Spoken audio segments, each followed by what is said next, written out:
Okay, I guess we're ready to roll.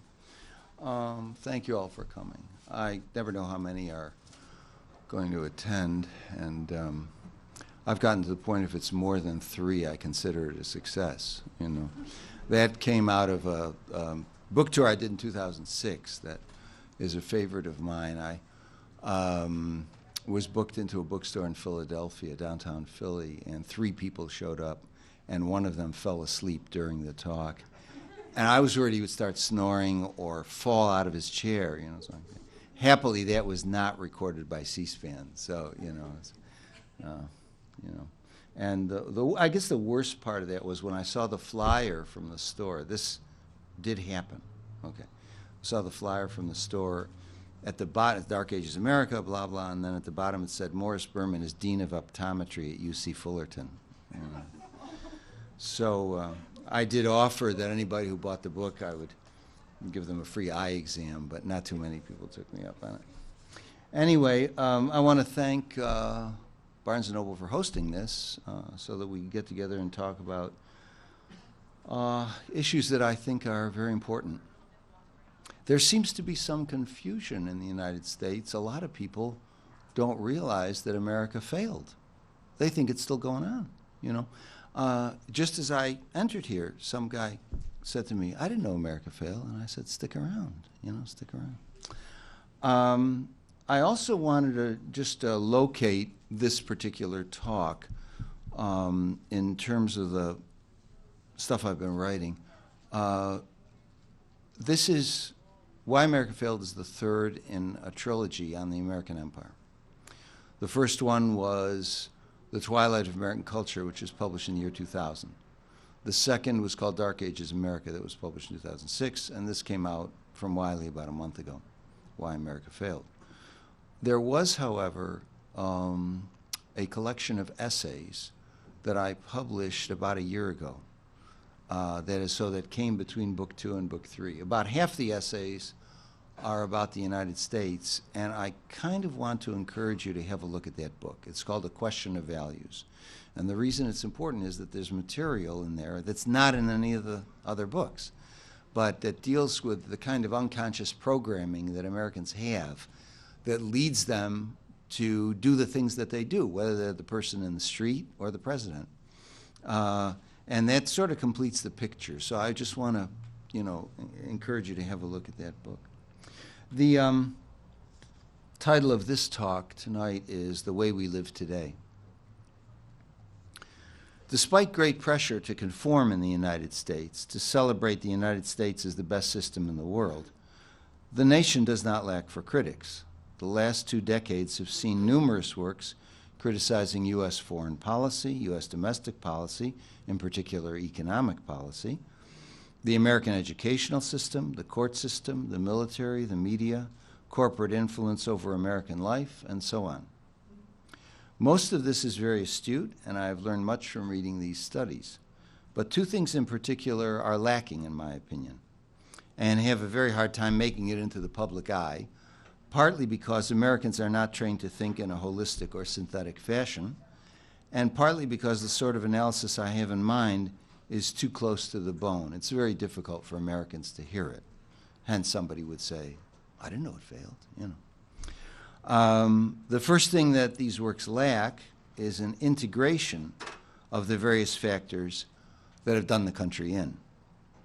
These studies tend to be institution-specific, as though the institution under examination existed in a kind of vacuum and could really be understood apart from other institutions. The second thing I find lacking is a relationship to the culture at large, to the values and behaviors that Americans manifest on a daily basis. As a result, these critiques are finally superficial. They don't really go to the root of the problem, and this avoidance enables them to be optimistic, which in fact places them in the American mainstream. The authors often conclude these studies with practical recommendations as to how the particular institutional dysfunctions they've identified can be rectified. They are, as a result, not much of a threat. It's usually a mechanical analysis with a mechanical solution. If the authors were to realize that these problems do not exist in a vacuum, but are related to all the other problems and are finally rooted in the nature of American culture itself, in its DNA, so to speak, the prognosis would not be so rosy, for it would become clear that there simply is no way out, that turning things around is not really an option at this point. To take just two examples, Michael Moore and Noam Chomsky, I admire them greatly. They've done a lot to raise awareness in the United States, to show that both foreign and domestic policy, as currently pursued, are dead ends or worse. Yet both of these men assume that the problem is coming from the top, from the Pentagon and the corporations, which is partly true, of course. The problem is that this rests on a theory of false consciousness. That is, the belief that these institutions have pulled a wool over the eyes of the average American citizen who is ultimately rational and well-intentioned. I would say to them, get out and talk to some people, find out how accurate that is. So for them, the solution is one of education. Pull the wool away from the eyes, and the citizenry will spontaneously awaken and commit itself to some sort of populist or democratic social vision. Is that happening now with Occupy Wall Street? It's an important question, and I think we should talk about it afterwards in the Q&A. My point is, what if it turns out that the wool is the eyes? The so-called average citizen really does want, as Janis Joplin famously put it, a Mercedes-Benz, and probably not much else.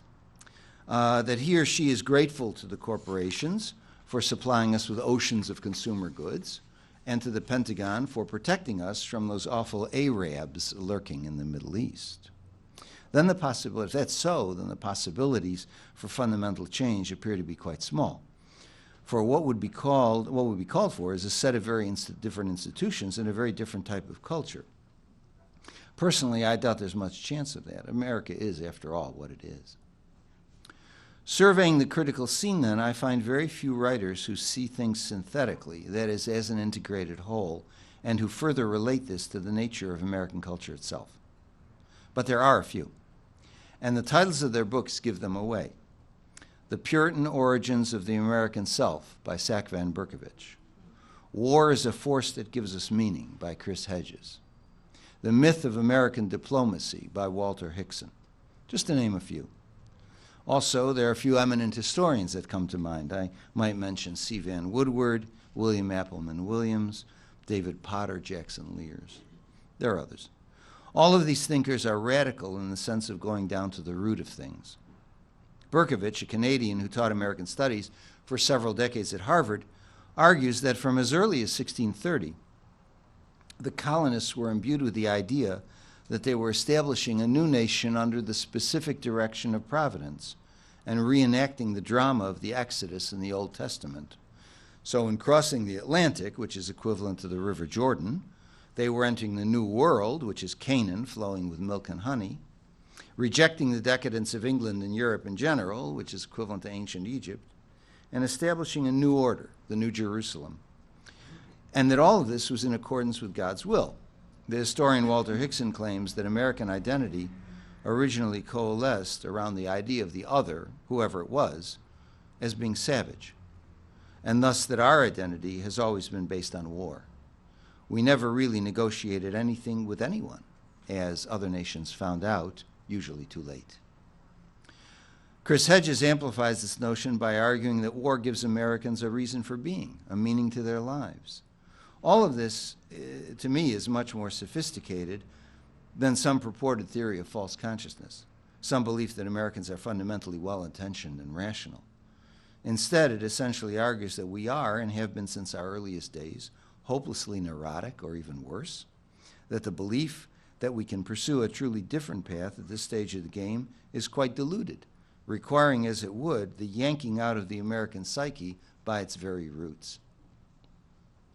In any case, I like to think that I fall into this latter category of historian only because I think that it's this version of American history that's most faithful to reality.